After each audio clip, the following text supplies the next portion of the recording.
அண்ணா பல்கலைக்கழக பாலியல் வழக்கில் குற்றம் சாட்டப்பட்ட ஞானசேகரனை வரும் 10ஆம் தேதி வரை நீதிமன்ற காவலில் அடைக்க ஆலந்தூர் நீதிமன்றம் உத்தரவிட்டுள்ளது.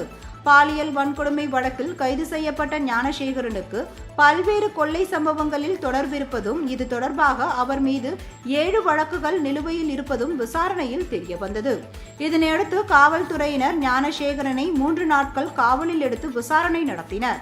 அதில் கொள்ளையடித்த 30 லட்சம் ரூபாய் பணத்தை ஆன்லைன் ட்ரேடிங்கில் முதலீடு செய்திருப்பதும், மீதமுள்ள பணம் மற்றும் நகைகளை தனது 3 மனைவிகளுக்கும் பிரித்து கொடுத்திருப்பதும் தெரியவந்தது. அதனைத் தொடர்ந்து காவல் முடிந்து ஞானசேகரனை காவல்துறையினர் ஆலந்தூர் நீதிமன்றத்தில் ஆஜர்படுத்தினர். வழக்கை விசாரித்த நீதிபதி ஞானசேகரனை வரும் மார்ச் 10ஆம் தேதி வரை நீதிமன்ற காவலில் வைக்க உத்தரவிட்டார்.